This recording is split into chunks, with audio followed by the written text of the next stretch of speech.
Light ഹൗസിൻ്റെ പുതിയ എപ്പിസോഡിലേക്ക് ഏവർക്കും സ്വാഗതം. ആരോ ഒരാളുടെ ഭാവന മെനഞ്ഞെടുത്ത ഒരു ഇൻ്റർവ്യൂവിൻ്റെ കഥ. ഇൻ്റർവ്യൂ ചെയ്യുന്നത് ആരെന്ന് വ്യക്തമല്ല, എന്നാൽ ഇൻ്റർവ്യൂ ചെയ്യപ്പെടുന്നതാകട്ടെ ദൈവവും. ചോദ്യകർത്താവ് ദൈവസന്നിധിയിലെത്തിയപ്പോൾ അവിടുന്ന് പറഞ്ഞു, വരൂ, എന്നെ ഇൻ്റർവ്യൂ ചെയ്യാൻ വന്നിരിക്കുകയാണല്ലേ. അവിടത്തേക്ക് സമയമുണ്ടെങ്കിൽ മാത്രം ആഗതം പറഞ്ഞു.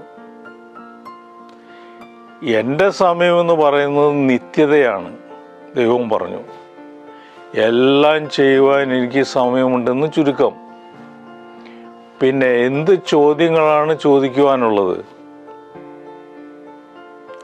അങ്ങേക്കറിയാത്ത ചോദ്യങ്ങളൊന്നുമല്ല, ആഗതം പറഞ്ഞു. എൻ്റെ ആദ്യത്തെ ചോദ്യം ഇതാണ്: മനുഷ്യരായ ഞങ്ങളെക്കുറിച്ച് അങ്ങയെ അത്ഭുതപ്പെടുത്തുന്നത് എന്തൊക്കെയാണ്? ദൈവം അക്കമിട്ട് പറയാൻ തുടങ്ങി. 1, പണമുണ്ടാക്കുവാൻ വേണ്ടി നിങ്ങൾ നിങ്ങളുടെ ആരോഗ്യവും മനസ്സമാധാനവും നഷ്ടപ്പെടുത്തുന്നു. പുഞ്ചിരിയോടെ ദൈവം പറഞ്ഞു. എന്നാൽ പിന്നീട് ആരോഗ്യവും മനസ്സമാധാനവും വീണ്ടെടുക്കുവാൻ നിങ്ങൾ നിങ്ങളുടെ പണം മുഴുവൻ നഷ്ടപ്പെടുത്തുന്നു. 2, നിങ്ങൾ ഭാവിയെക്കുറിച്ച് ചിന്തിച്ച് ആകുലപ്പെടുന്നത് മൂലം ഇന്നത്തെ ജീവിതത്തെക്കുറിച്ച് നിങ്ങൾ മറന്നുപോകുന്നു. തന്മൂലം ഇന്നത്തേത് എന്നതുപോലെ നിങ്ങളുടെ ഭാവിയിലെ ജീവിതവും ജീവനില്ലാത്തതായി മാറുന്നു. 3, നിങ്ങൾ ഒരിക്കലും മരിക്കുകയില്ല എന്ന ഭാവേന നിങ്ങൾ ജീവിക്കുന്നു. എന്നാൽ ഒരിക്കലും ജീവിച്ചിട്ടില്ലാത്തവരെ പോലെ നിങ്ങൾ മരിക്കുന്നു. 4, ആരെയും നിർബന്ധിച്ച് നിങ്ങളെ സ്നേഹിപ്പിക്കാനാവില്ല എന്നത് മനസ്സിലാക്കണം. എന്നാൽ മറ്റുള്ളവരുടെ സ്നേഹം സ്വീകരിക്കുവാൻ നിങ്ങൾക്ക് നിങ്ങളെ സ്വയം അർഹരാക്കുവാൻ സാധിക്കുമെന്നറിയുക.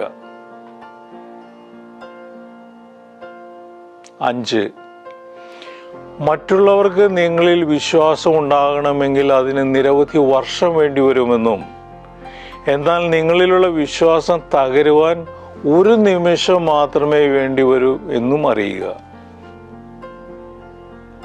6, സ്വയം മറ്റുള്ളവരുമായി എപ്പോഴും താരതമ്യം ചെയ്യുന്നത് ശരിയല്ല. കാരണം നിങ്ങളെക്കാൾ കൂടുതലായി അനുഗ്രഹിക്കപ്പെട്ടവരും കുറവായി അനുഗ്രഹിക്കപ്പെട്ടവരും എപ്പോഴും ഉണ്ടാകും. 7, ഏറ്റവും കൂടുതൽ ഉള്ളവനല്ല, ഏറ്റവും കുറച്ച് ആവശ്യങ്ങളുള്ളവനാണ് ഏറ്റവും വലിയ ധനികൻ എന്ന് മനസ്സിലാക്കുക. 8, നിങ്ങൾ നിങ്ങളുടെ സ്വഭാവ രീതികളെ നിയന്ത്രിച്ചില്ലെങ്കിൽ അവ നിങ്ങളുടെ ജീവിത രീതികളെ നിയന്ത്രിക്കും എന്ന് മനസ്സിലാക്കുക.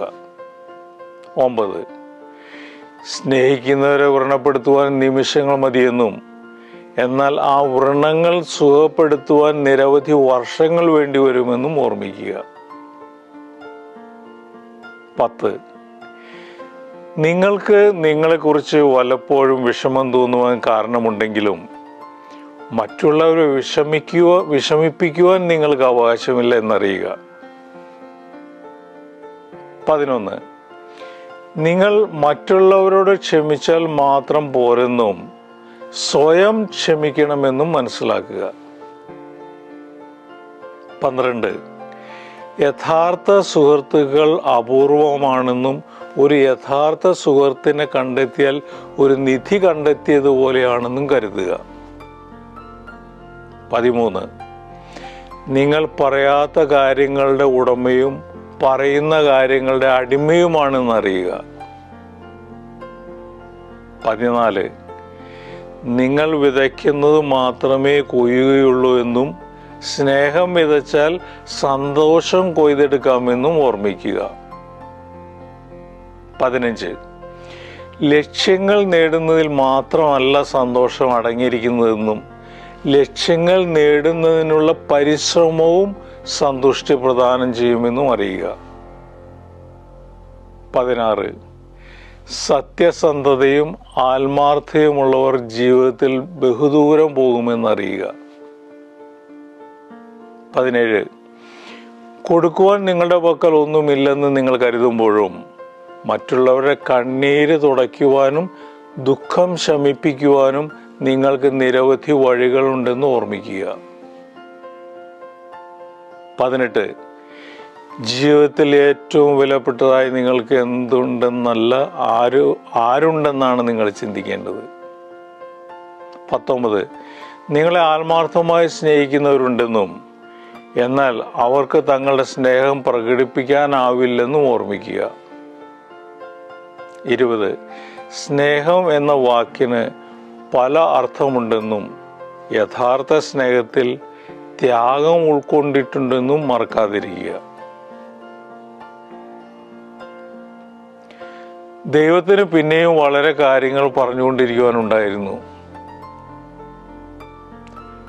എന്നാൽ ഇന്റർവ്യൂ ചെയ്യാനെത്തിയ ആളിന് തിടുക്കമുണ്ടായിരുന്നുകൊണ്ട് ആ ഇന്റർവ്യൂ ഇവിടം കൊണ്ട് അവസാനിപ്പിക്കുകയാണ് ചെയ്തത്. നമ്മുടെ ജീവിതവും വിജയപ്രദവും സന്തോഷപൂർണവുമാകുവാൻ സഹായിക്കുന്ന കാര്യങ്ങളാണ് ദൈവത്തിൽ നിന്നുള്ള ഉപദേശമായി ഇന്റർവ്യൂ തയ്യാറാക്കിയ ആൾ മുകളിൽ കൊടുത്തിരിക്കുന്നത്. ഇന്റർവ്യൂ കെട്ടിച്ചമച്ചതാണെങ്കിലും അതിൽ അവതരിപ്പിച്ചിരിക്കുന്ന കാര്യങ്ങൾ വെറും ഭാവന സൃഷ്ടിയല്ല. അവ നാം ഓർമ്മിക്കുകയും പാലിക്കുകയും ചെയ്യേണ്ട കാര്യങ്ങൾ തന്നെ.